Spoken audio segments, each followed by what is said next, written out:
Howdy, Immortallium here. Ever since I did the manga collection videos, I've been wanting to make a collection video of my anime. But there is one thing that's been putting me off, and I shouldn't let it, but it is. And that is, my anime hasn't experienced as rapid a growth as my manga has. So, don't get me wrong, it's grown since, my otaku collection video.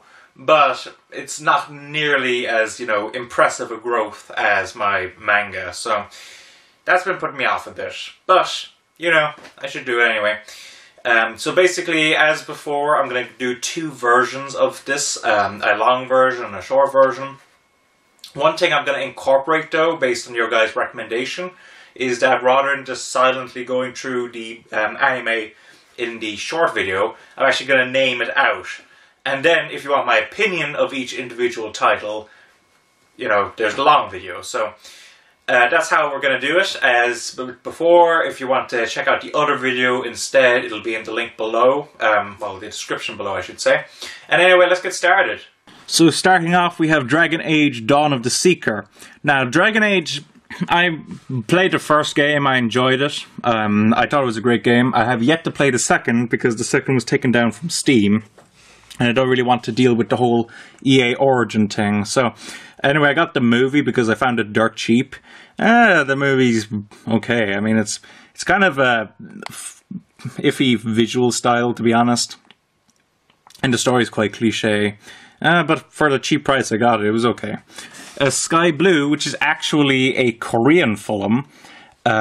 It's very interesting looking, actually. It's kind of a hand-drawn characters in a kind of highly realistic CGI backgrounds. So it's interesting. The story is a bit cliche, but it's an interesting looking movie. And in fact, I think the people who did that went on to create Studio Mir, who did Avatar: The Last Airbender. I'm not 100% on that, but I think they did. Final Fantasy: The Spirits Within, which is tied for my favourite video game adapted movie.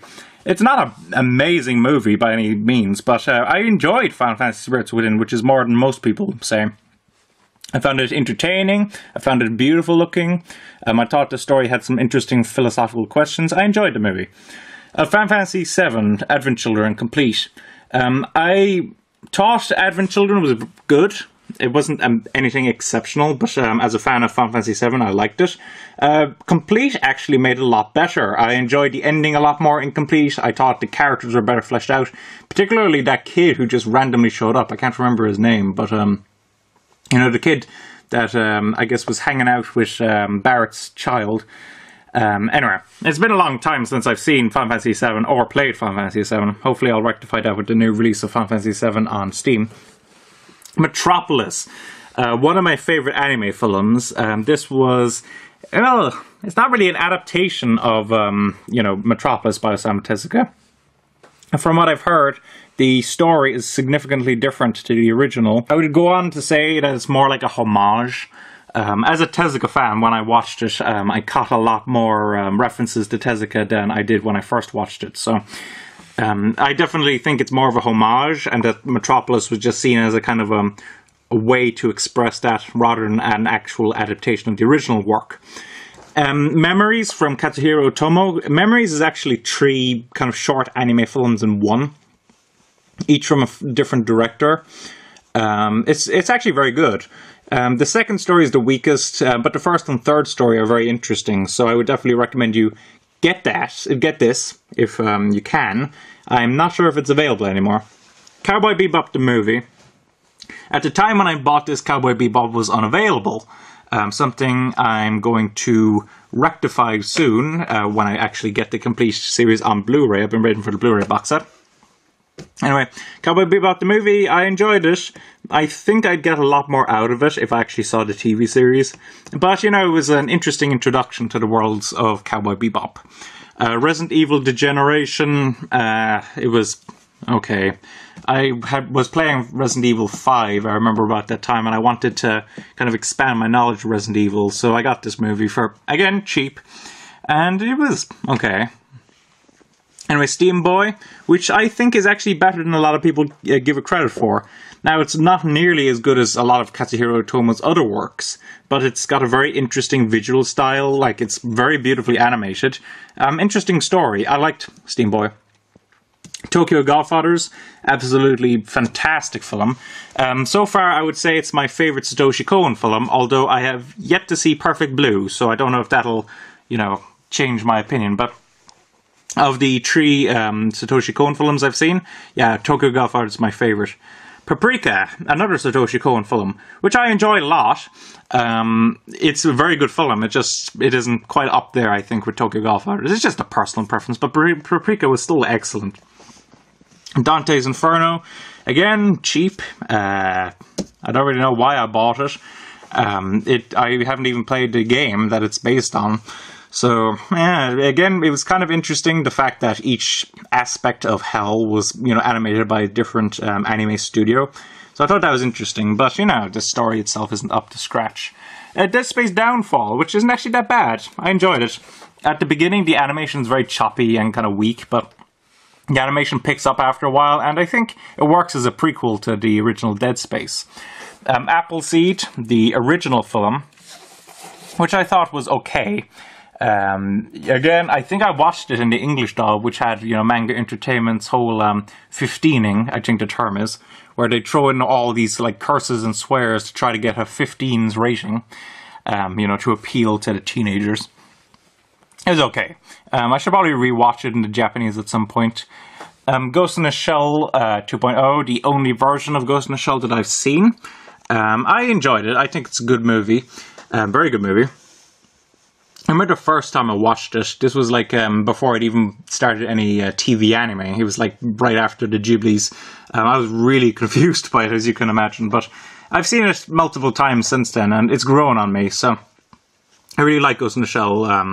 And I'm not, I know a lot of people recommend to watch the original version of Ghost in the Shell, which I think Manga Entertainment are going to release later this year. I'll see, I'll wait for the drop in price. The other version, the original version, is on the DVD and on the Blu-ray, but apparently the picture quality is atrocious, so I don't know, I've never really wanted to look at it.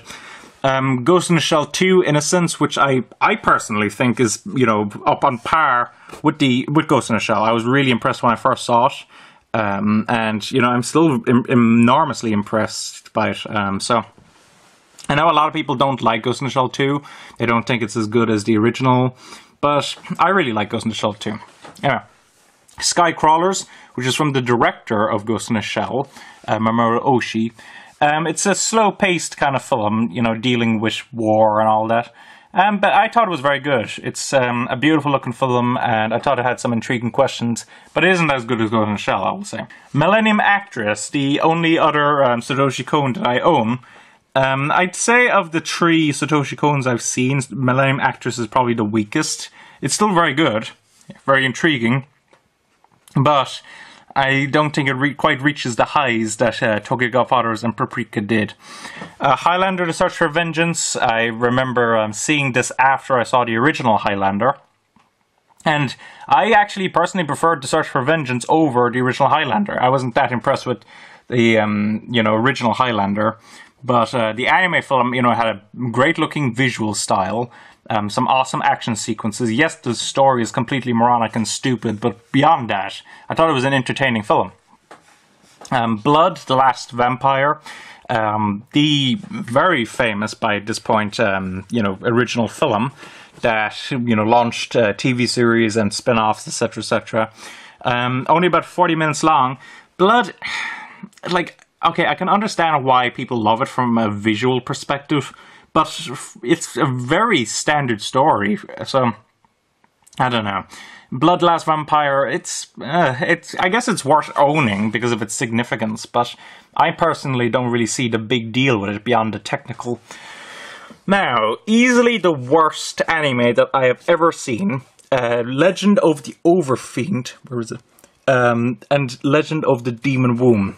2 anime films. Now, if I'm correct, I think these are kind of censored, Manga Entertainment versions.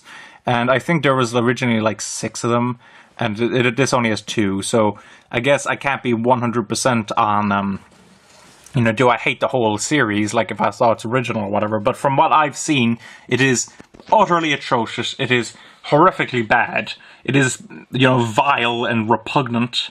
It's something that I never want to see again, ever. Kaidomaru, which would probably be the second worst anime I've ever seen. Now, Kaidomaru, I heard that there's a bit of a culture, kind of, not a culture gap, but there's a bit of understanding needed to go into it. But even so, I think if a film requires you to know stuff outside of it, it's failed. Kaidomaru, again, it's got an interesting looking style, but the story itself is completely, you know, moronic and stupid. So, I absolutely hate it. It's also only about 40 minutes. When I bought it, it actually says on the back of the box, what's its running time it claims? 80 minutes.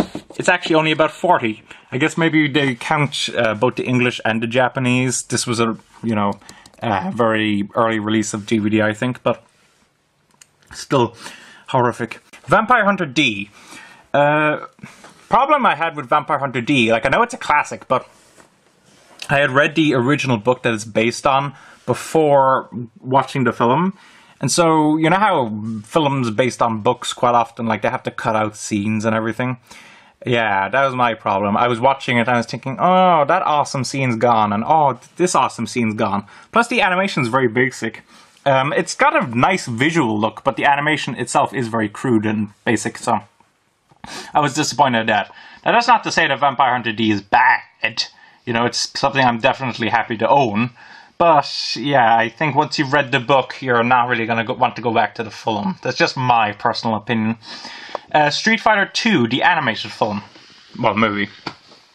I thought it was, you know, good enough.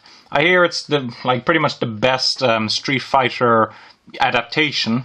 And, you know, I played Street Fighter 4, so from what I saw, yeah, people are fighting each other and they all seem to be loyal enough to what they were originally. But yeah, it wasn't anything special. It was enjoyable enough, though. You know, I would recommend it. I think Kaze just released the Blu-ray version of it. Yu-Gi-Oh! Bonds Beyond Time. Now, I got this free when I went to the MCM Expo last year. It was in a bag. And when I was young, I loved Yu-Gi-Oh! So I decided, oh, why not? You know, it might be interesting. I watched it and oh, God, it's not good at all. It's, how can I describe it? Like, basically, these three characters from three different series join up together. One of them's Yugi, and I don't know the other two, but they're like, you know, the leads of the other Yu-Gi-Oh! Series. And they join up together in order to fight this opponent from the past. And it's just, I guess that's the problem with Yu-Gi-Oh! It's basically to sell cards, and like it's the characters just kind of going, you know, oh, you know, I have another ability, and placing cards down and all that. If you like Yu-Gi-Oh!, you know, it's something, but I didn't like it. I'm not sure if it would be ever worth looking back at the original Yu-Gi-Oh! TV series.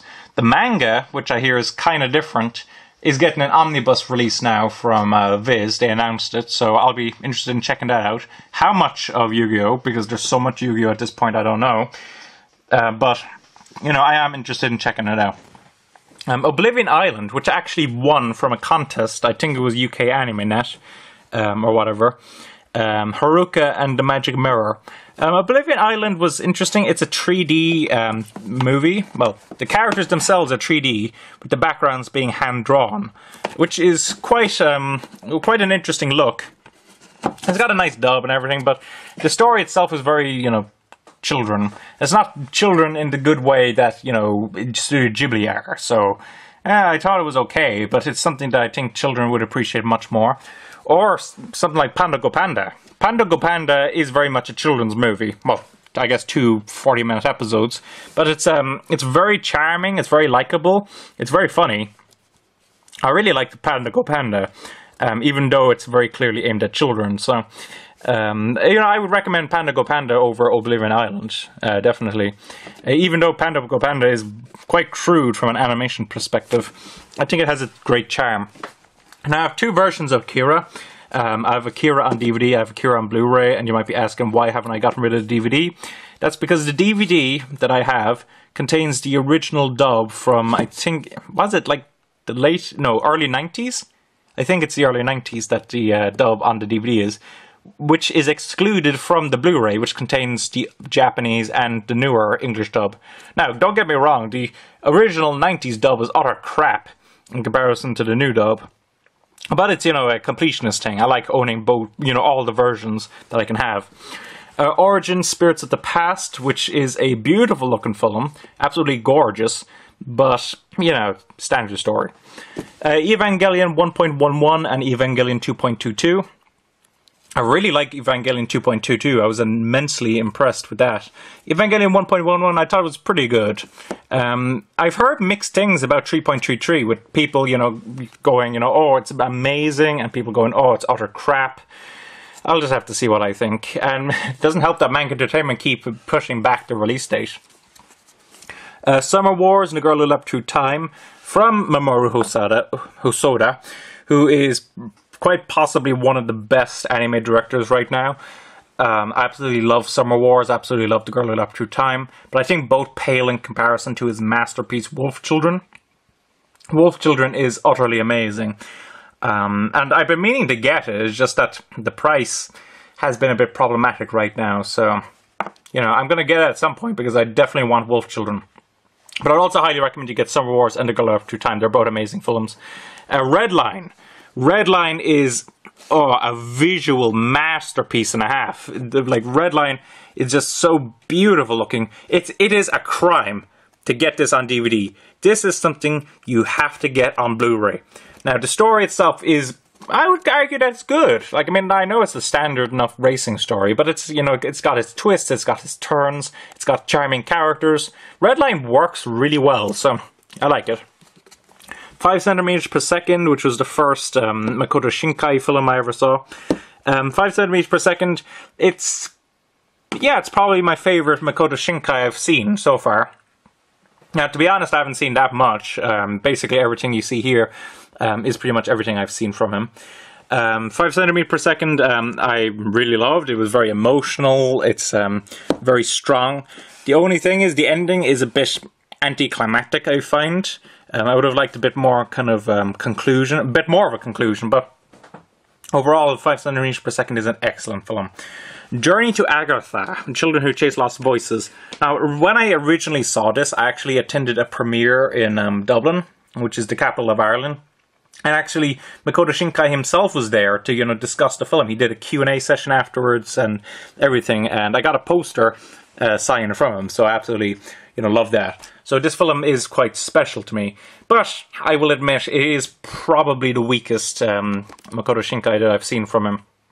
Now, that's not to say it's a bad film. It's very enjoyable, but it lacks the kind of serious subject matter that the other films from him do.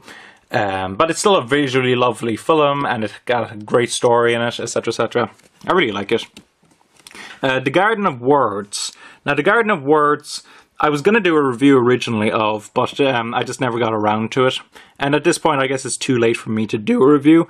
Maybe someday. It's not like it's a long film, so I could just rewatch it and, you know, post up a review at some point. But I was really impressed with The Garden of Words. I was slightly disappointed in the fact that it didn't quite reach the expectations that everyone had built up about it. Everyone was like calling it like Makoto Shinkai's best film, etc., etc. And I still would prefer 5 centimeters per second over Garden of Words. Now, Garden of Words, I actually prefer to Journey to Agartha. Yeah, and also I wasn't that keen on the ending, to be honest, of Garden of Words.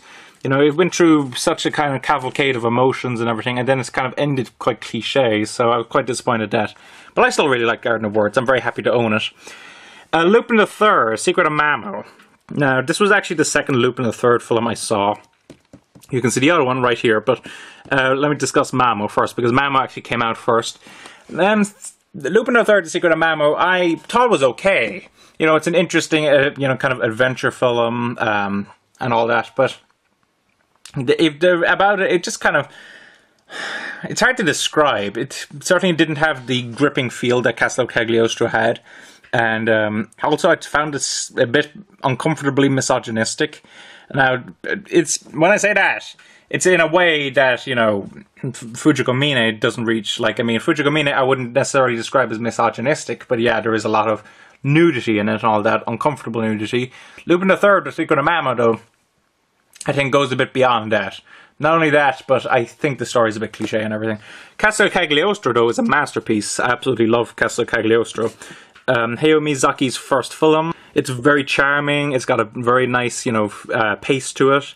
And I think Castle Cagliostro overall is far superior to Lupin III, The Secret of Mamo. So I would definitely recommend you get Castle Cagliostro if you can. I think an American company is doing a re-release of Castle Cagliostro now, so you can get your hands on it soon.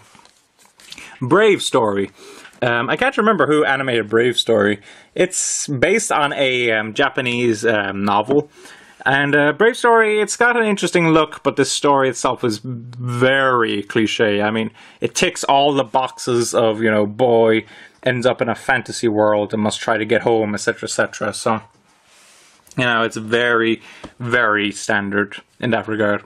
Vampire Hunter D Bloodlust, I absolutely love. This is the second Vampire Hunter D film.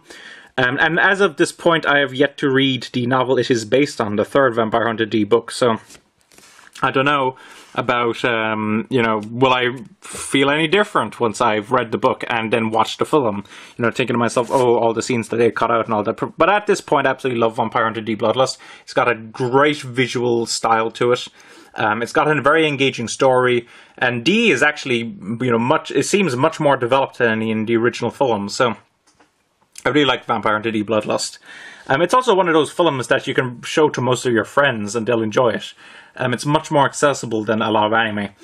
The Little Norse Prince is Isao Takahata's first film, and actually the oldest anime I own from 1968. I really enjoyed it. Now, it's not, amazing by any stretch of the animation, of the imagination, with the exception of some pieces of animation which are absolutely breathtaking. But it's, very much kind of an adventure fantasy story. But still, it's one that I'd highly recommend. It's well executed. There's some very interesting characters. You can see the way that anime was developing at the time. So there's a various number of reasons why you'd want it. And again, I think it's getting released in America soon. So definitely pick that up when it comes around. Barefoot Gen. This box actually contains both the first Barefoot Gen film and the second.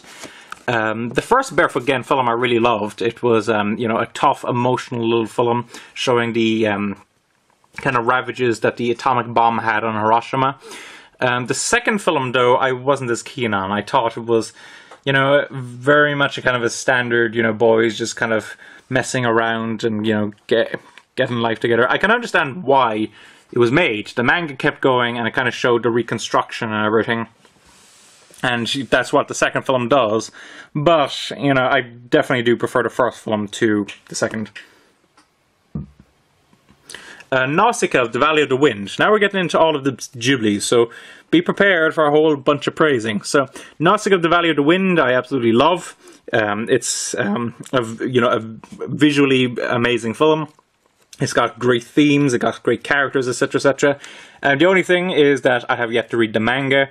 That's not entirely correct. I've read the first 2 volumes, but basically the first 2 volumes are basically adapted into the film with a few changes, so I haven't seen anything dramatically different. So I'm wondering, will I like the film less once I've read the manga? I probably will, considering everything I've heard.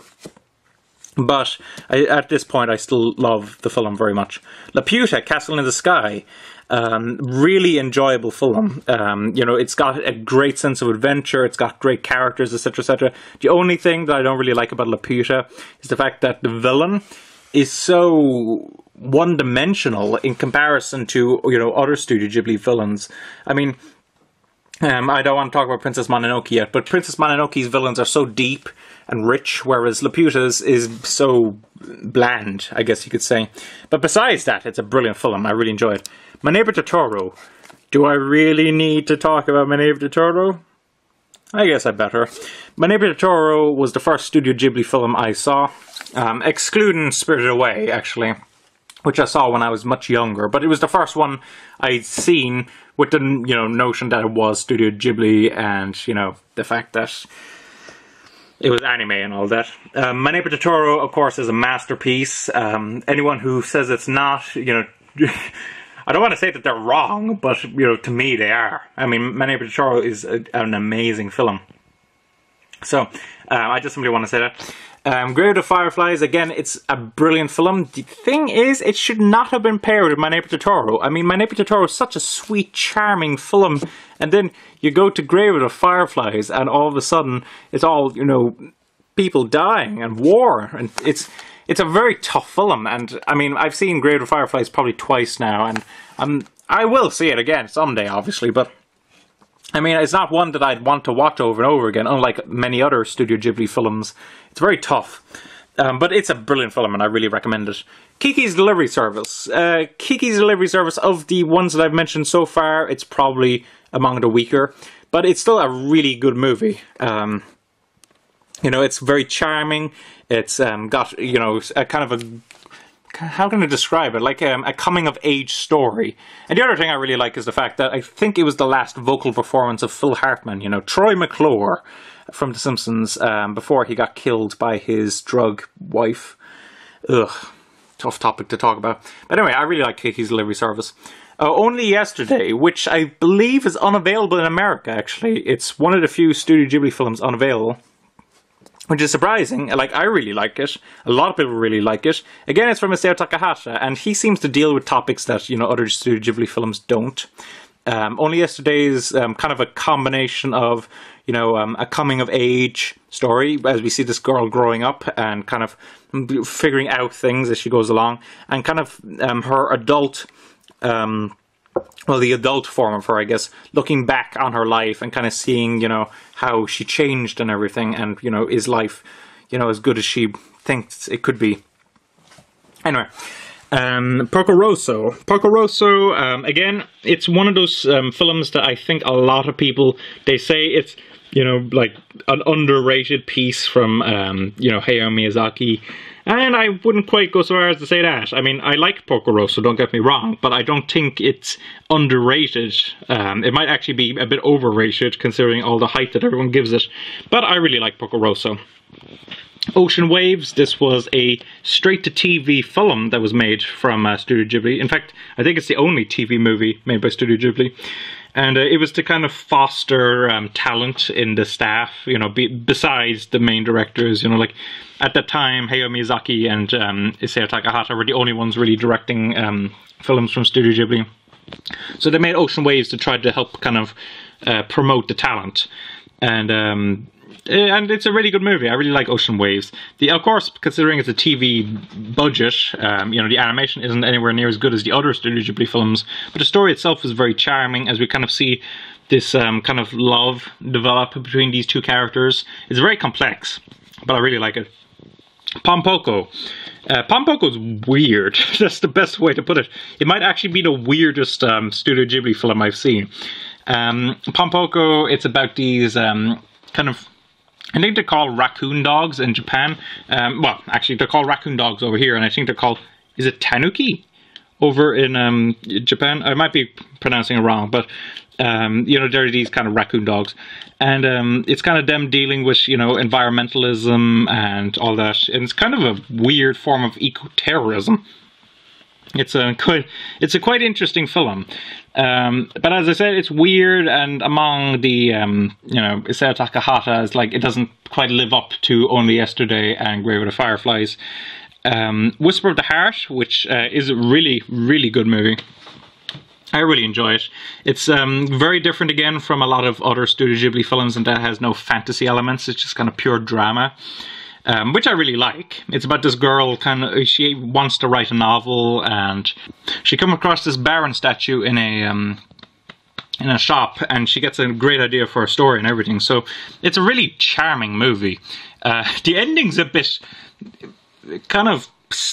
It's hard to describe the ending. It's quite standard in a sense, but it's also very surprising in another. So it's hard to judge the ending. Like, I mean, it doesn't really have that anticlimactic feel that a lot of other films do, but it's not the best ending among Studio Ghibli films, but it's definitely one that I highly recommend.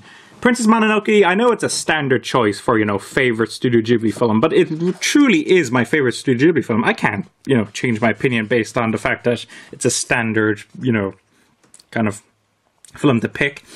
Princess Mononoke, I believe it's, you know, a masterpiece. It is the best Studio Ghibli film that I've seen, and it's among the best films I've ever seen. You know, it's beautifully animated. It's got a brilliant story, so much themes going on. Kind of the spiritual successor to Nausicaa. Not only Nausicaa the film, but Nausicaa the manga. So, Princess Mononoke, absolutely brilliant. I absolutely love Princess Mononoke. My Neighbors the Yamadas. My Neighbors the Yamadas, I really like the visual style of it. To describe it, it's kind of got a very weird watercolor look to it. And the art design actually reminds me a lot of stuff like Sazai-san. So it's a very nice looking film, but the story is a bit, how can I put it? It's kind of the life of the Yamada family, and it's kind of, you know, the awkward things that happen. And I guess that's nice. When you compare it to other Studio Ghibli films, it's quite subpar, I think. Now, that's not to say it's a bad film. Again, I truly don't think Studio Ghibli has made a bad film. I'll get on to Tales from Earthsea in a moment. But anyway, My Neighbors the Yamadas I still recommend. Spirited Away. I think Spirited Away is quite overrated. You know, it won the Oscar for Best Animated Feature. And in fact, is the only non-English speaking animation to actually win the Best Animated Feature Oscar. So it's famous for that, and you know, it's also like enormously popular. I mean, you know, when I talk to people about anime, quite often the two things they'll, you know, say that they've seen are Pokemon and Spirited Away. So Spirited Away, I really like it, but I do think it's highly overrated. You know, everyone's saying, you know, it's the best Studio Ghibli film, etc., etc. Again, it's a popular choice besides Princess Mononoke. But Spirited Away, yeah, I mean, I did enjoy it. Let's just put it at that. Howl's Moving Castle. Howl's Moving Castle, I enjoyed. There were a lot of people who were disappointed at the kind of disjointed feeling in it. But I found it very charming and very likable. Again, it's not as good as the other Hayao Miyazaki films. Now, is it his weakest? I don't... Maybe it is his weakest. I don't know. Like, I mean, using the word weak with Hayao Miyazaki is, you know, almost a contradiction in and of itself. But Howl's Moving Castle I still enjoy a lot. But yeah, it probably would be among the weaker Hayao Miyazaki films. The Cat Returns, which is kind of a sequel, kinda, to Whisper of the Heart. Basically, that Baron statue I mentioned, that's him, and he's like a living character. And I always kind of interpreted it as a kind of, like, the story that she ended up writing, Whisper of the Heart, except there's a scene, like an imagination scene, in Whisper of the Heart, which, you know, is not seen or, you know, similar at all to anything in The Cat Returns. So, I don't know. But The Cat Returns, I like very much. It's very charming. Ponyo, a lot of people give Ponyo a lot of flack, and I want to say I enjoy Ponyo. I think it's very charming. I think it has a great message, etc., etc. Yes, it's children, and they sound annoying and all that, but they're children, come on. Tales from Earthsea, yeah, I would... There are people who say Tales from Earthsea is a bad film, and I wouldn't go so far as to say it's a bad film. Now, is it a weak film? Possibly. I mean, it's definitely my least favourite Studio Ghibli. But I still think it's watchable. It's just, you know, certainly nowhere near the standard that was set by the other ones. I think if this was, like, released from any other, you know, animation company other than Studio Ghibli, I think it would be a lot better received. So, I like Tales from Earthsea, I guess. Like might be a bit strong, but, you know, it's watchable. That's the best way to put it. Arrietty, again, it's gotten a bit of flack, but I really like Arrietty. Really enjoyable. It's got beautiful animation. I think the story's charming. From Up in Poppy Hill, I really liked. The animation isn't as good as in Arrietty, but I think the story is actually more there. You know, it's a better story than Arrietty. So I would probably say From Up in Poppy Hill is better than Arrietty. Really likable characters and everything. A bit of a weird kind of incest thing in it, which is a bit contradictory with the whole, you know, G and U that's written on it. But anyway, I would recommend From Up in Poppy Hill. Appleseed, the remake. Now, Appleseed, the remake, I enjoyed. Again, it's kind of a standard enough action film, but I thought, there were some interesting questions asked in it, and I thought it had some great action scenes. The animation as well is quite different. I kind of liked it. I thought it was a bit crude, but I thought it was an interesting look. Now, the look of Appleseed is improved immensely in Appleseed Ex Machina. I think the budget was a lot bigger. They got John Woo to be a producer on it, etc., etc. So I enjoyed Appleseed Ex Machina a lot more than I did Appleseed. I think Ex Machina is really good. Now, Astro Boy, the greatest adventures, greatest Astro Adventures. The big flaw with this is the fact that there are only about, is it 7 episodes? Yeah. And 2 of them are part 1s. I know Birth of Astro doesn't really say that it's a part 1, but it is. Because, Astro gets taken away by the end, so we don't get to see any more of that. And Greatest Robot in the World, which is the story that Pluto kind of remade. Again, it's only the first part. And the other thing is the fact that this is only English, so all the cuts that the English, company did are still there, so yeah, that's problematic. So definitely, like, I got this for free, so from a film festival, I remember, so I guess I shouldn't complain too much, but I would like to see a proper kind of uncensored release of Astro Boy. I think you can watch it on Viki on YouTube, I think, which is legal. I mean, I think they actually do pay the proceeds they make to Tezuka Productions. But yeah, I would like to see a DVD release anyway. Sherlock Hound. Sherlock Hound is a really odd series. It's, as you can tell from the title, it's like Sherlock Holmes, except they're all dogs.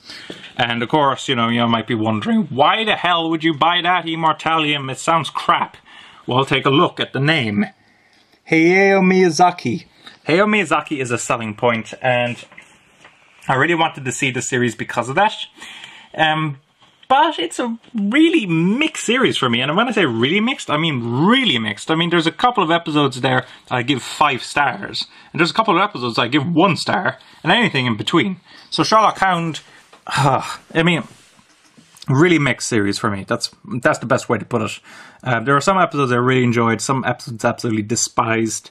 I think I ended up enjoying all the Hayao Miyazaki episodes, I think. One of them is definitely a 5, I remember that, but beyond that, I can't remember much more about, my general opinion of it, just the fact that I hated some episodes, that I loved some episodes, and then there were episodes in between. Devil May Cry, which was the first TV anime that I bought, but again, when I say TV anime, I mean the first TV anime that I knew was anime. I'd had completed Devil May Cry 4 and Devil May Cry 3 about the time, and I wanted to see more. And Devil May Cry was okay. I mean, the problem with it is that it doesn't really feel like Devil May Cry. It's very episodic, with only kind of a linked-up story about, the last 3 episodes, I think it is.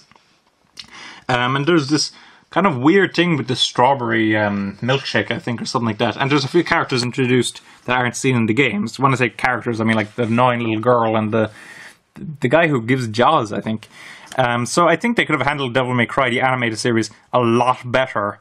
Now, it is a beautiful looking series. It's done by Madhouse, so it looks absolutely gorgeous. And therefore, I would say get the Blu-ray if you plan to get the series. But I would say probably give it a skip. That's my personal recommendation. Sengoku Basara, the first season. When I was young, I played a game called Devil Kings. And Devil Kings was actually the English release of Sengoku Basara, the game. So when I found that out, I really wanted to get the TV series. Now, I watched it and I ended up enjoying it.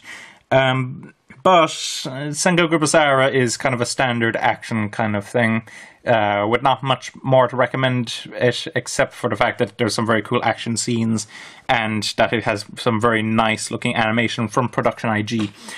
And now, Naruto. We get to the big boy here. Naruto, again, a lot of people, give the series a lot of flack. But this was the anime TV series that got me into anime TV series. Naruto is a great series, I think, up to, is it a 135, at which point the filler starts and, all hell breaks loose, I guess you could say, in terms of quality control and everything. But I love Naruto. So let me just put it that way. Naruto: The Lost Story, Mission Protect the Waterfall Village. I remember I got this for cheap, dirt cheap, and I watched it, and of course, it was okay. It wasn't bad. It's kind of enjoyable, but you know, it's certainly not anything special. Now, the Naruto movies, triple pack. Okay, so the first one I think is the was it Battle in the Land of Snow? Is that the first movie?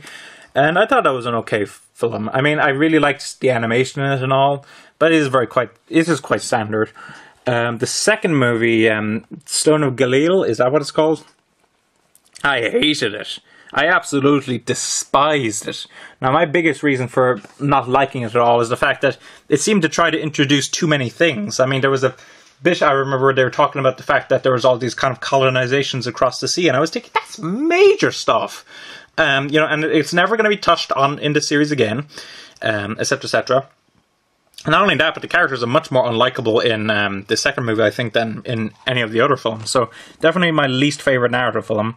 The third film, I actually like. A lot of people don't like the third film, but there's also a good few who actually agree with me in thinking that it's the best of the original three. And possibly the best Naruto film. Now, of all the Naruto films I've seen, including the two Naruto Shippuden ones, I would agree that the third Naruto film is the best. But I do understand people's opinions, criticisms of it. It is quite different in terms of, you know, comedy and style and all that. But I really like it. Naruto Shippuden, I'll just simply say I really like Naruto Shippuden. I think it is better than the original Naruto. The filler is more, you know, it integrates far better. I think, so far at least. There's going to be a filler arc, I know, the Konoha history arcs I need to move on to at some point, which looks like it's going to easily be the worst filler that I've seen so far in Naruto Shippuden. But, you know, I think up to that point at least, the filler is actually well enough integrated. The story is better, I think. It's a lot more dramatic, it's a lot more emotional. I will criticize the first about 50 episodes because, you know, they're very slow paced. I mean, incredibly slow paced. So, I will criticize that. So for you people who are watching Naruto Shippuden on Toonami, take it from me, it will get a lot better once it gets past, you know, all, you know, first 50 episodes and, you know, the first filler arc, which isn't bad. As I said, it's well enough integrated, but, you know, I think once it gets to the Kakuzu and Hidan arc, you know, that's where Naruto Shippuden starts getting really good. The first Naruto Shippuden movie, I thought it was enjoyable enough, but it's, you know, your standard, you know, Shonen Jump film. And Bonds. I thought Bonds was okay. I think it's actually kind of worse than Naruto Shippuden the movie. But Bonds, you know, it's okay. Bleach. Bleach, I really enjoyed the Soul Society arc and the first season. I could see actually, even before I talk about the quality degradation of the Arankars, the filler arc with the bounce was painful, let's just put it at that. About 50 episodes, can you imagine? And it was just, like, I heard some people say that it was actually a decent filler arc, but it was boring as hell. So, not the worst filler I've ever seen. Like, I'm not sure if, after having seen all of the original 80 episodes of filler in the original Naruto, you could ever say anything is the worst filler besides that. But, it's pretty close. I mean, the Bounce arc was very, very boring. And then I watched all that only to get to the Aranka arc. And the Aranka arc, while not bad, it's definitely lacking a lot of the momentum and the great characters and all that of the Soul Society arc. It's a lot more boring. And ever since I heard that found out that the anime has stopped and they're not going to adapt anymore, particularly the fact that they're not adapting the newest arc, which is supposed to be amazing, I don't really see any point in continuing the anime of Bleach for the moment, so I'm giving that a skip for the moment. I will continue the manga at some point, as I think I said in my manga collection video, but the anime, no. Now, I am interested in the movies, though, because the first two movies I've seen of Bleach I actually really liked. Of all, you know, the Shonen Jump spin-off films that I've seen, they are the best. I think Bleach do better movies than Naruto, so I do actually want to get, you know, movie 3, Fade to Black, and, you know, Hellverse at some point, simply to see if the quality continues on. But from what I've seen of the two movies, I'm really impressed with the movies, so I just want to say that. First season Dragon Ball Z. This is actually the American Brick edition. I'll probably get the manga UK release of it at some point, but only after I've seen the original Dragon Ball. The one where Goku's actually a child and all that, because I watched the first season. And it's not bad, but I felt like I was missing so much. Like, there was a character... I won't spoil it, in case any of you haven't seen the first season of Dragon Ball Z, but there's a character who gets killed near the end of it. And I was thinking to myself, I don't know this character. He got no development in Dragon Ball Z. Maybe he's been quite well developed in Dragon Ball, but I've only seen Dragon Ball Z season 1, so... I don't really care at all about his death and all that. So I decided I'd stop watching Dragon Ball Z until I watched the first series of Dragon Ball. So that's how it's going to go for the moment. One Piece. Again, One Piece I consider to be very overrated. Now, that's not to say that I don't enjoy it. One Piece is quite enjoyable. But there are many people who say, One Piece is best anime, One Piece is best manga, etc., etc. But I don't agree with that. Now, and also, some of the filler is very bad in One Piece. I mean, I kind of liked the filler with the dragon, but I think, is it in... It might be in this one, I think. But there's some very bad filler in this one. I remember... I'm just remember them going across the desert and there was all these filler episodes. And they weren't enjoyable at all. So, I really didn't like that. I think it was like sand pirates and, some soldier who... wanted to, live off the land of the city and all that. He was a coward in reality. Or something like that, I don't know. But, yeah, One Piece, yeah, I'm willing to keep going with it. As I said, it is actually enjoyable. And I remember at one point I was thinking to myself, yeah, this is better than Bleach. At least Bleach after Soul Society. But, I don't think it's as good as Naruto at the moment. Now, there are some people who keep saying...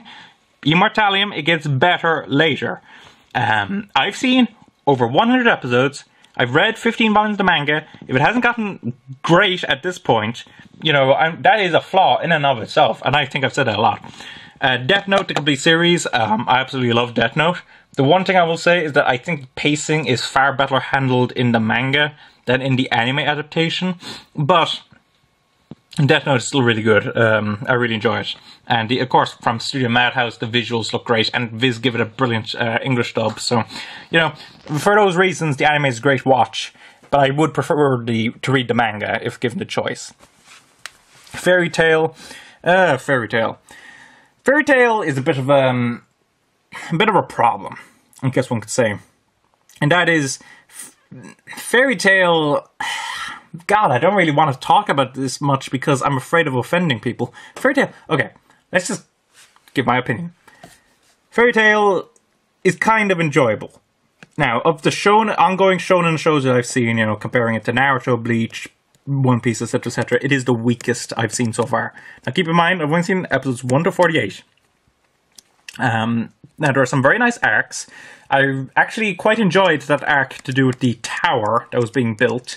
To resurrect some demon lord, I can't remember. But there are also some very crappy story arcs. I remember the one dealing with Loki, is that the guy's name? That story arc was a mess, so I really did not enjoy that. But Fairy Tail, I'm willing to continue it on as long as they're in these budget box sets. They're actually really cheap and you get a good few episodes and extras. So I'm willing to keep going. But I'm certainly not going to be buying the singles, the kind of 13 or 12 episode box sets anytime soon. I'm going to wait for the next collection and I'll keep going with that. I'm willing to continue it on. I mean, as I said, some arcs are actually very good, but at this point it's certainly, highly overrated. Soul Eater, I absolutely love Soul Eater. Even though the manga has a bit of a better story, the visuals given to Soul Eater top the better story, and that means a lot. I mean, this is animated from Studio Bones, the same people who did Full Metal Alchemist, which I'm going to get onto in a moment. But Soul Eater, it's got a brilliant visual style. It's slightly simplified from the manga, but that really suits it. And the animation's fluid and clean and crisp. It's just, the animation adds so much to it. And again, it's a great engaging story. Not quite as good as, what the manga's gone on to once it gets beyond where the anime diverged. But even the anime, the diverging point, the story is still really good. until the last episode, which is complete and utter crap. But, yeah, I really would highly recommend this series. You can get it cheap now as well, which is great. Fullmetal Alchemist Brotherhood, the proper adaptation of the Fullmetal Alchemist manga. Fullmetal Alchemist Brotherhood is a brilliant work. The only thing is that it skips a good few stories from the manga near the beginning, and it kind of rushes at the beginning. And there's also, a couple of clip shows and all that. So I would put the manga over Fullmetal Alchemist Brotherhood, but Fullmetal Alchemist Brotherhood is really good. And I would argue that Fullmetal Alchemist Brotherhood is a better adaptation of Fullmetal Alchemist than Death Note is of the Death Note manga. So definitely pick up Fullmetal Alchemist Brotherhood if you, want to watch it rather than read it. Kenichi, the Mightiest Disciple. One of the few things I've ever actually dropped. Now, that's not to say that Kenichi was utterly awful or anything. It was just very average. This was collection 1. There was going to be 2 collections. I had heard good things about the first collection. I heard that it was, different from a lot of other shonen shows. And it was cheap enough. I got 26 episodes for a relatively good price. But Kenichi, it's that kind of standard, laugh because his training is so completely off the wall bonkers and everything.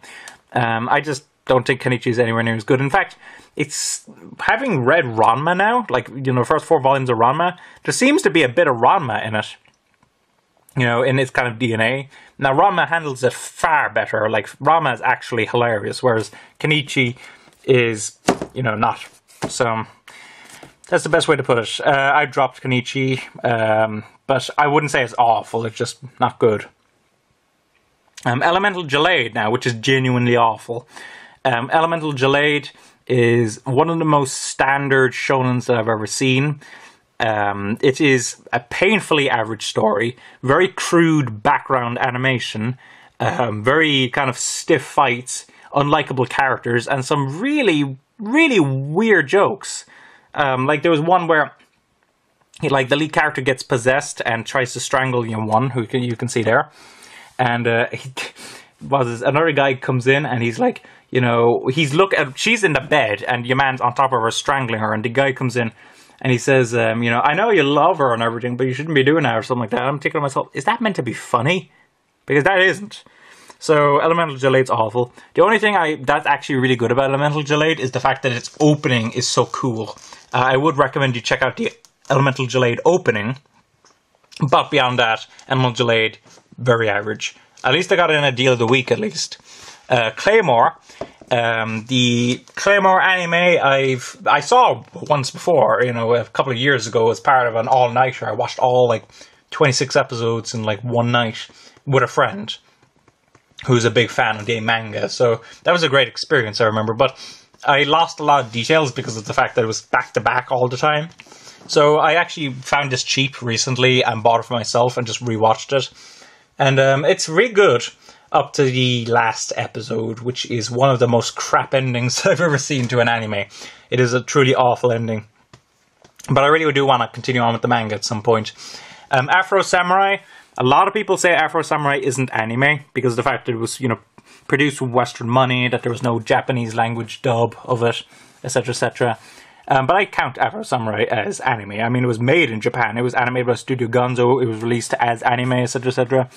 And I know, there was no Japanese language dub of it when it was originally released. And that was funded by Spike TV, I think it was.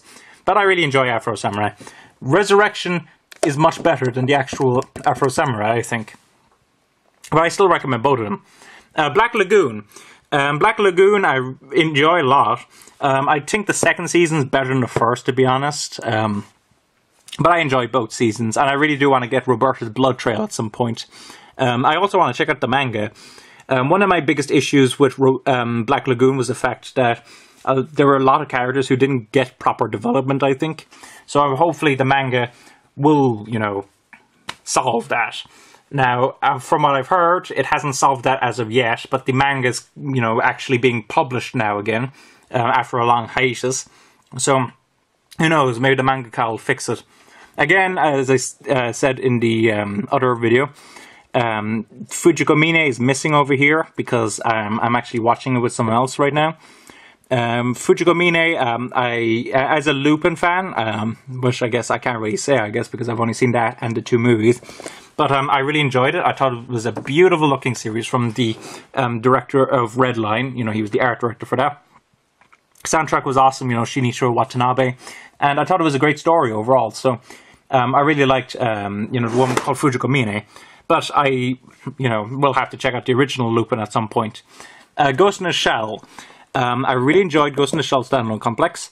The one thing that I didn't really like about the first season of Ghost in the Shell Standalone Complex is the fact that there is a point around the midpoint where the ongoing story, the complex story, I guess you could say, is kind of put on the wayside, and there's a lot of standalone episodes. Now, they're not bad, but the whole time I was watching, I was thinking to myself, I really want to go back to the actual main story, because it's so intriguing.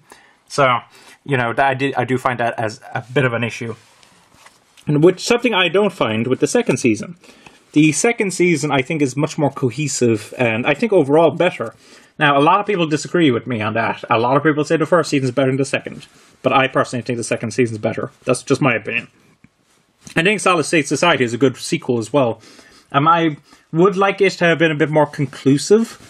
You know, they kept it kind of open-ended to the point where you can kind of be satisfied if they never make another Ghost in the Shell property.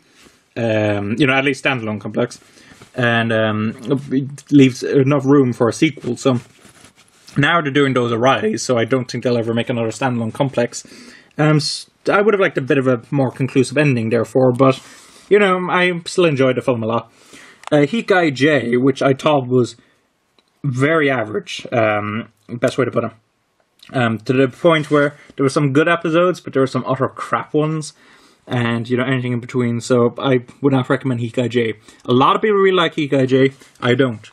Pat Labor, the OVA series that was, I think it's in the films timeline. I got this as Deal of the Week recently from MVM.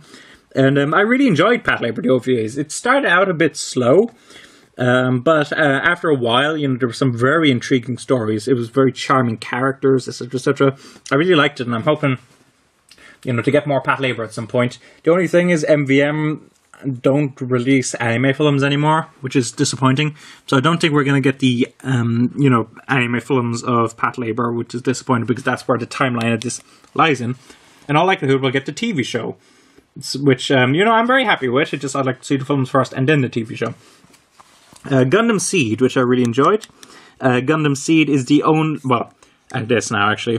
Gundam Seed was the first Gundam anime series that I watched. I thought it was okay at the beginning.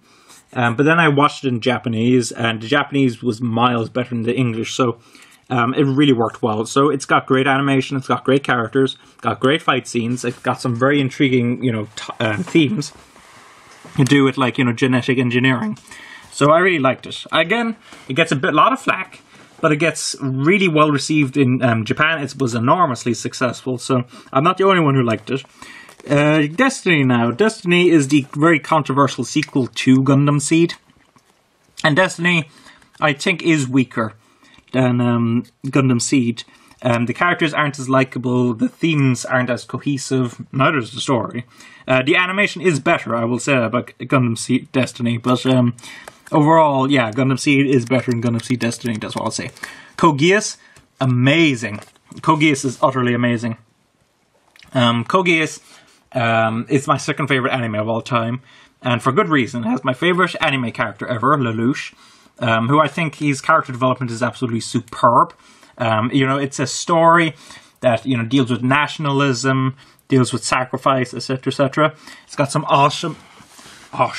It's got some awesome mech action. Sorry, I've been talking so long, my throat's getting a bit sore now.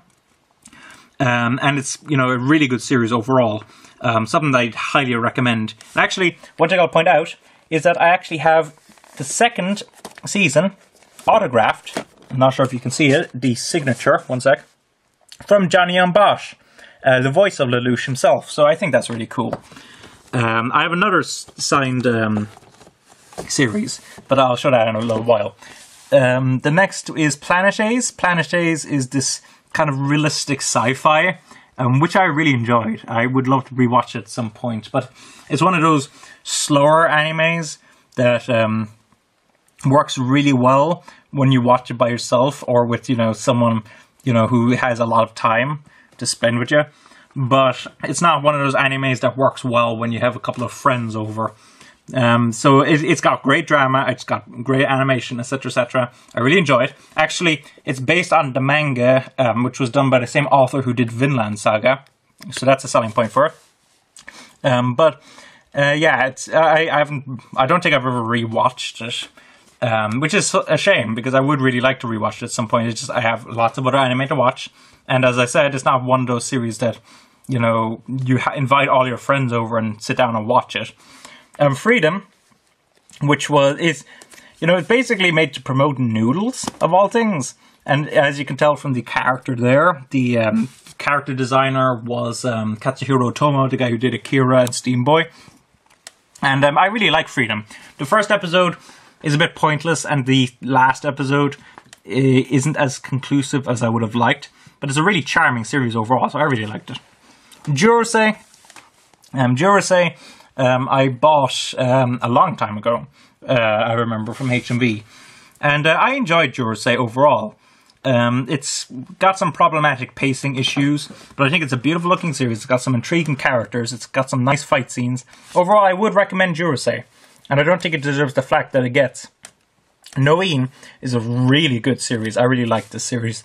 Basically, it's to do with parallel worlds, and can you imagine, I was watching Noin about the same time as Fringe, I remember, so, double parallel worlds whammy right there. But Noin's got some great animation, it's got some great characters, it's got some very intriguing philosophical ideas, so I really liked it. The only thing that is my biggest issue with it is that the ending is, basically, they kind of concluded everything in the episode previous, so the ending is just kind of there to kind of wrap up a couple of things, but I think they could have paced the ending a lot better. But Noin overall is really good. Casshern Sins. Casshern Sins is a remake of the original Kassan, which was I think it was a 1970s anime. And I like Casshern Sins. It's got a beautiful visual look. It's quite episodic at the beginning, and that I didn't really like. I would have liked a more cohesive story near the beginning. But as it goes on, the story gets more and more cohesive. I really like it up to the ending. I thought the ending was a bit standard, the way they ended off Casshern Sins. Mysterious character, wanderer, etc., etc. Casshern Sins I would recommend. Eden of the East. Eden of the East is a really good series. The only thing about it, I guess one should point out, is the fact that it isn't actually concluded in the TV series. There are 2 sequel movies to watch, and I've yet to watch them because of the fact that their price is quite high at the moment. Eden of the East, though, I would highly recommend you pick up. It's very good, very engaging. I really enjoyed it. Puella Magica, though, is my favorite anime ever. Puella Magica is amazing. Brilliant animation, brilliant characters, amazing story. I mean, there were some episodes that just wanted me that I wanted to scream from excitement. It was so good. Puella Magica, amazing series. I hope that they get the movies released over here soon. I know the first 2 are only compilation films, but the third one I really want to watch. Puella Magica, amazing. I cannot recommend this series enough. And definitely Blu-ray for the win. I mean, this is a beautiful looking series. Strike Witches. Strike Witches is okay. I mean, it's very fan servicey. It's about girls who fight these kind of alien ships in their underwear. Can you imagine? Now, it's not quite as fan servicey as that, although, as that sounds, I guess. Although, there is an episode where they spend, basically one of them is missing their panties, and they keep stealing panties from each other, which is a very fan service episode. Strike Witches was okay. But I heard that the second season of Strike Witches is a lot better than the first season, so I'm willing to give the second season a go once I get around to it. Ride Back I bought because it was cheap. It was animated by Studio Madhouse, so it has a nice look, as you can imagine from them. Although I would probably say I'm probably among the cheaper of their TV series. And Ride Back, it was a decent enough story, decent enough series, but I've seen much better. It's one that I'd recommend you get if you can find it cheap. Witch Hunter Robin was okay. Witch Hunter Robin, I know, has a very fervent, is that the term, fan base. You know, there are some people who go completely gaga for Witch Hunter Robin. But Witch Hunter Robin, I thought was quite standard. You know, there's a lot of episodic episodes near the beginning. Then there's a kind of serialized story gets introduced. But the serialized story isn't anything exceptional, and neither are the episodic episodes. It was just kind of okay all the way through. So, yeah, Witch Hunter Robin, it was okay. Darker Than Black, the first season. Darker Than Black I really enjoyed. Basically, one thing that I really enjoyed about it was the fact that it was broken up into, like, you know, basically almost every single episode was part of a two-parter. So, like, every 2 episodes was connected to each other, and I really enjoyed that. So it kind of felt more epic. It was like 40-minute episodes in a sense. I really enjoyed it, and some very cool characters, some very nice animation. Darker Than Black, though, I thought the ending was a bit weak, to be honest.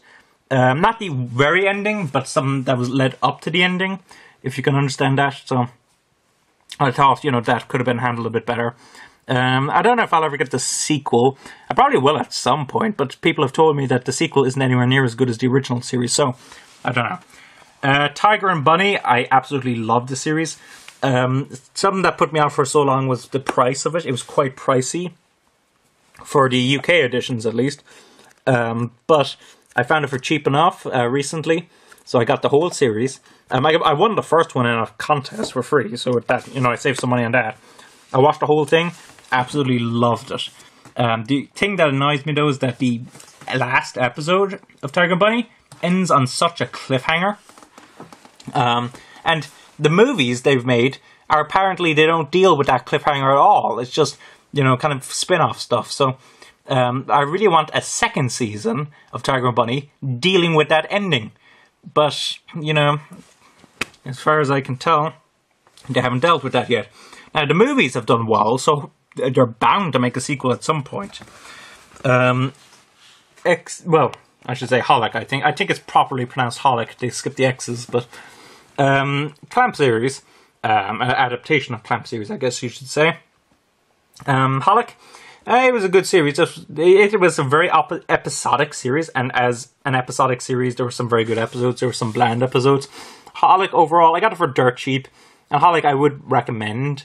But I hear the manga is much better. I do intend to pick up the manga at some point. And also, the animation style of it is weird. I mean, it's animated by Production IG, and it looks nice. Not looks nice. It flows nice, but the character designs from Clamp are very wonky in this. I mean, they did the character designs in Kogia, so we know, you know, Clamp designs can be animated, but for whatever way they handled Holic, they just felt very, like, thin and almost like, you know, almost like sticks that are about to break. Anyway, Rin. Rin is an amazing series. I think, you know, like, basically it's about immortality, and we're introduced to these lead 2 characters. And the series is set over, like, 60 years.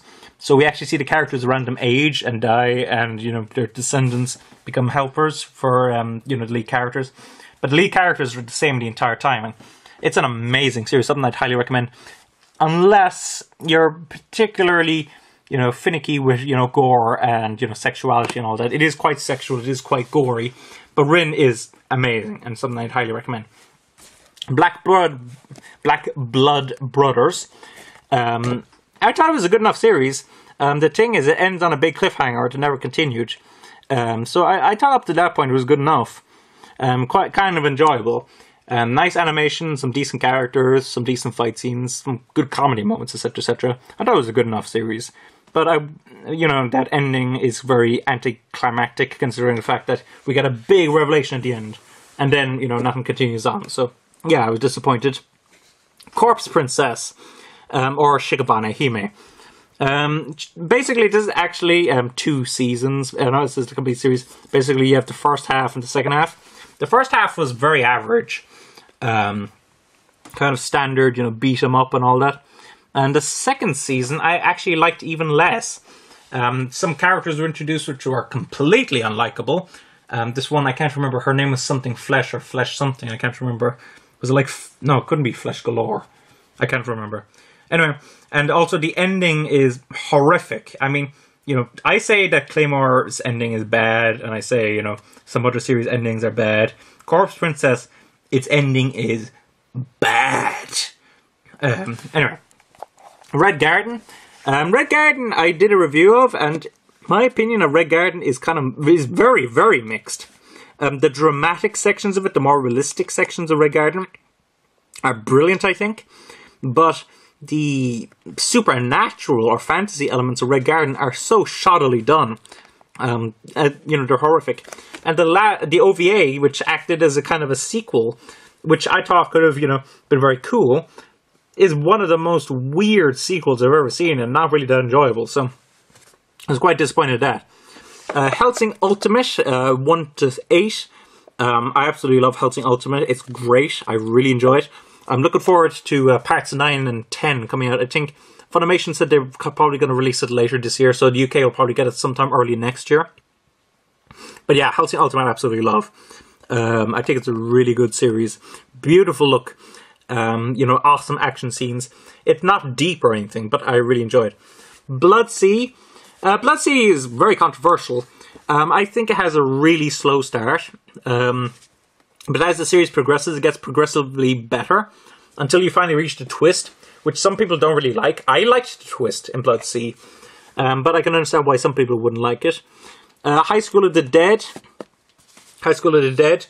As you can know, as you all know pretty much, it's fan service galore, although not as, you know, like, I like High School of the Dead because there's some very good comedy in it, there's some charming characters, there's some awesome action sequences, everything that, you know, other pure fan service series, you know, don't have, and that allows me to get through it much better.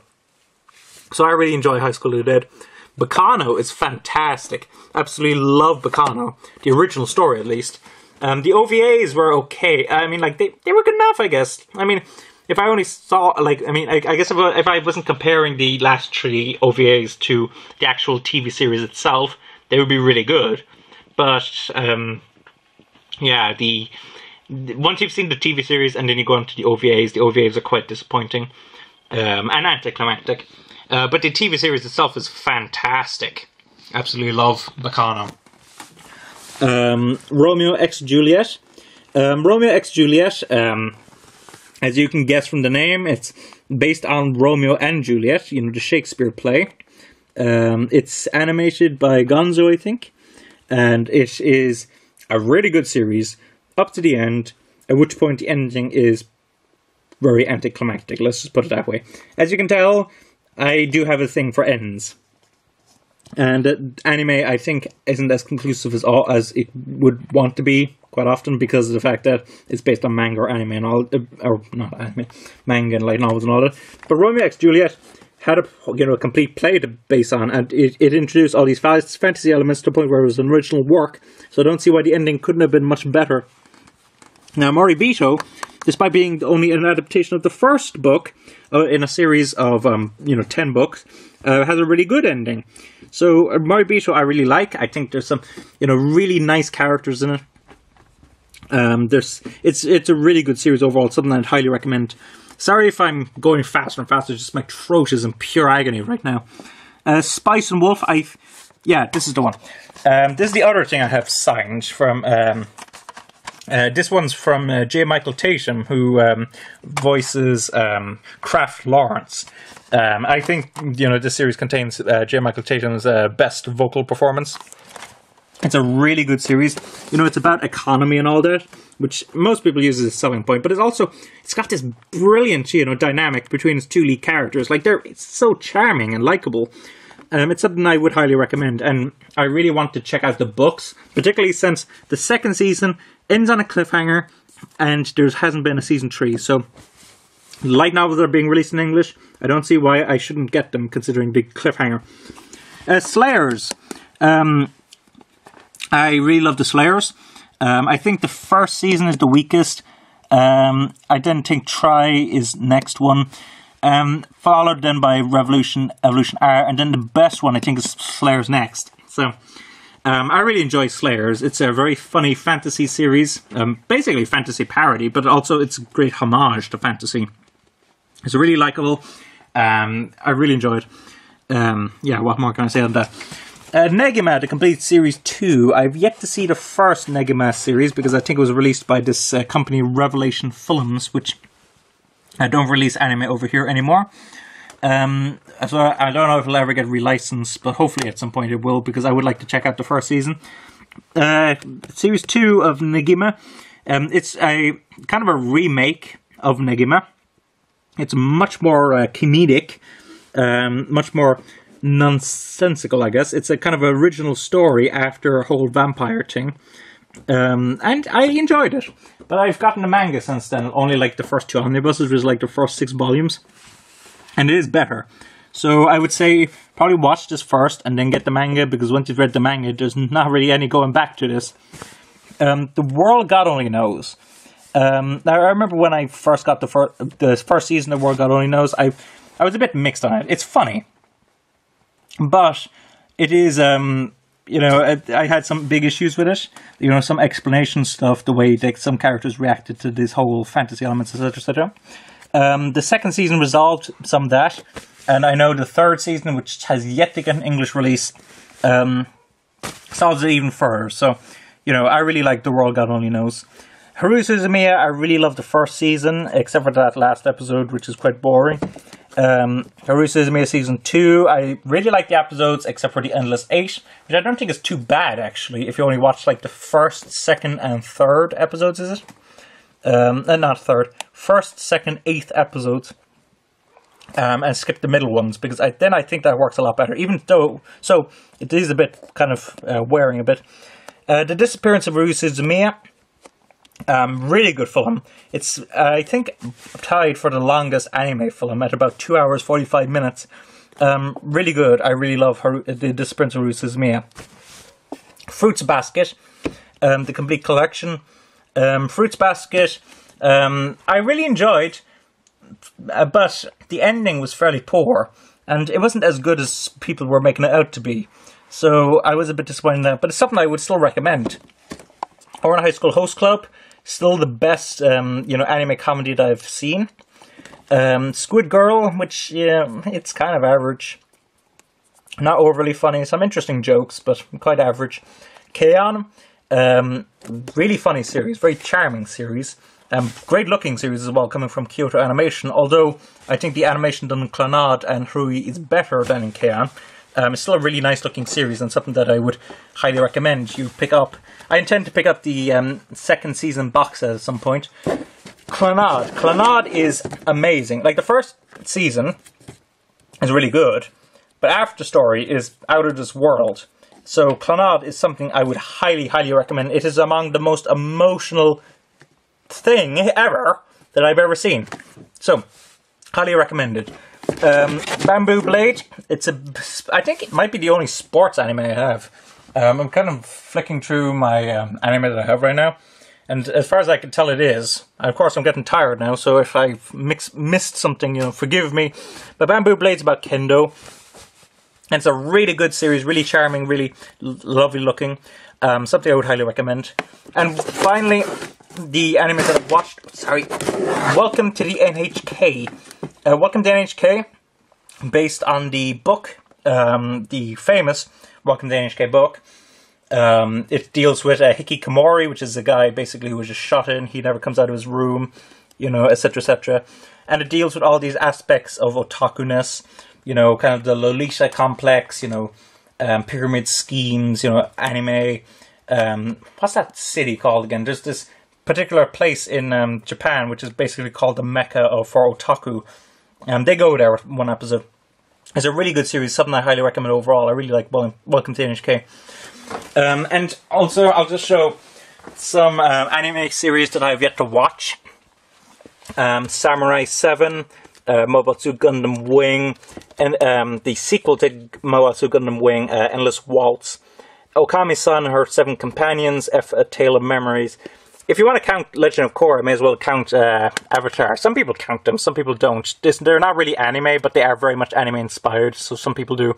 Anyway, I have all of Avatar: Last Airbender, and I have the first book of Legend of Korra. So that's very good overall. I've actually seen Legend of Korra, but I saw that on TV and not on DVD, so that's why I've yet to watch it. So besides that, I also have a movie that I've yet to watch. Bloodseed Last Dark, which is the sequel to Bloodseed, the TV series. I've heard from a lot of people it's not as good as the TV series, but I do intend to watch it and review it whenever I get around to it. So anyway, that's my anime collection. For anyone who... Oh, one sec. My throat is in pure agony right now. Thank you for watching if you've made it this far. I really appreciate, you know, likes, comments, etc, etc. So at this point, to save my poor throat, I'm going to end this video right off here. So thanks for watching. Don't forget to comment, rate, subscribe, and bye-bye.